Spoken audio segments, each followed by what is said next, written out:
Golek ilmu dulu. Pertanyaanmu rodok berat, aku minta kopi dulu rek.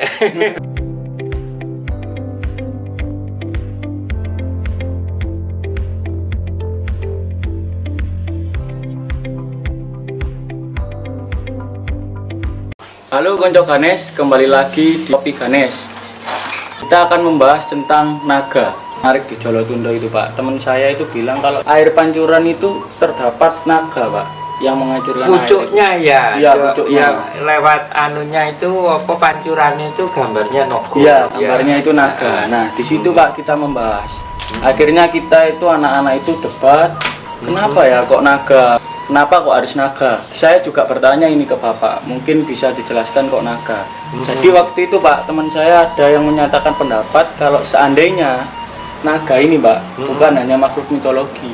Oh, ada betulan makhluk apa hewannya ada betulan? Iya, ada betulan soalnya Pak, anak-anak ini memikirkan kalau seandainya dari zaman leluhur kita ini udah punya berbagai peninggalan yang dimotifkan ke naga Pak. Kayak naga di Jawa ini kan identik dengan ular Biasanya kobra itu. Iya, kobra.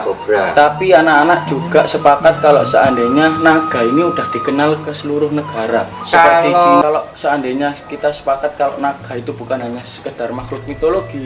Soalnya anak-anak itu kan sekarang mungkin ada makhluk lain seperti dinosaurus. Iya. Nah, itu kan nggak ada teman-teman, konco Ganes. Kayak seperti dinosaurus T-Rex atau ditaruh di keris itu kan nggak ada. Malahan kok naga gitu. Iya. Malahan kok leluhur kita itu apalagi Jawa ini kok terkenal dengan naganya. Mungkin ada filosofi di baliknya atau apa. Itu kan menarik. Cuplikan dari video terdahulu ya, di mana Satrio mempertanyakan naga itu apa. Ini perlu ku upload kembali karena ketika aku upload di Facebook tentang hasil ternakan anakku tentang ular, banyak mendapatkan respon yang negatif, dimana mengesankan memang ular itu binatang menjijikkan, berbahaya, dan licik.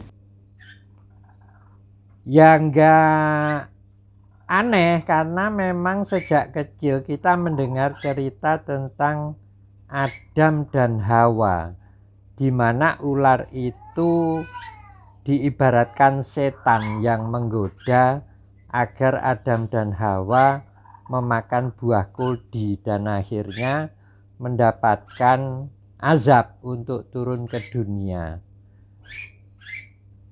Ya, tapi kalau diteliti ulang, dipikirkan kembali cerita itu, ya justru ular itulah yang mempunyai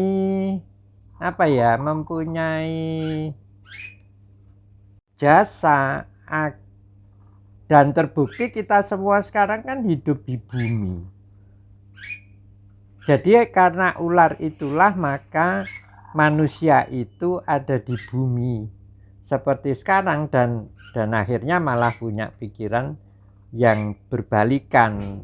Rata-rata yaitu tadi, terhadap ular kita jijik, kita takut, kita yang negatif lah tentang ular. Ya, makanya kemudian orang kadang-kadang membedakan antara agama dengan ilmu pengetahuan. Tentang agama tadi ada Adam dan Hawa, sementara menurut teori Darwin itu manusia berevolusi. Dan ya mungkin ada perubahan pemikiran, karena kalau agama itu kan rata-rata tentang pengetahuan kira-kira 2000-3000 tahun yang lalu. Sementara agama itu tidak berubah, sedangkan ilmu pengetahuan setiap saat ya memang siap untuk dikoreksi, siap untuk dibetulkan. Berbeda dengan agama yang mutlak harus seperti itu. Itulah yang kadang-kadang aku ini mendengar profesor berbicara tentang agama, bukan profesor agama tapi profesor ilmu pengetahuan sering sekali menjadi pembicara agama. Adalah sesuatu yang ya menurut saya sangat bertolak belakang, karena ilmu pengetahuan itu adalah sesuatu yang memang memberi ruang untuk dikoreksi, sementara agama itu adalah doktrin yang mutlak. Kadang-kadang tidak ada tempat untuk berlogika atau bernalar. Pada berbagai agama, naga itu kelihatannya sesuatu yang netral ya. Ya terbukti kalau kita lihat di keris itu ada keris naga di zaman Kabudan, di Hindu banyak sekali, dan di era-era Islam naga ini pun ya kalau sekarang keris naga itu kan mendapatkan tempat yang nomor 1. Artinya ya naga itu bisa melewati berbagai aliran berbagai kepercayaan, tidak hanya di Buddha, Hindu maupun Islam. Demikian juga di wayang, kita kadang lupa bahwa wayang itu adalah cara Sunan Kalijogo untuk mensiarkan Islam yang diakomodasi digabung dengan kebudayaan Jawa. Itu juga ada ular. Ya di apotek lah. Di apotek. Seluruh apotek kan gambarnya ular. Kenapa Pak kok ular? Karena ternyata ular itu kan, kamu tahu yang orang-orang stroke itu? Ya ternyata orang-orang stroke itu kan pakai serum ular. Racun ular itu dalam dosis tertentu mematikan, membunuh saraf, menggumpalkan darah. Tapi pada dosis tertentu ternyata dipakai untuk pengobatan. Dan kadang-kadang memang ada sedikit keanehan di dalam cerita-cerita wayang itu. Seperti misalnya ruwatan Bathara Kala. Sementara Bathara Kala di dalam kepercayaan yang sebelumnya itu mendapatkan tempat sebagai ya dewa ya. Tetapi di dalam wayang kulit itu ya Bathara Kala itu harus diruat. Termasuk juga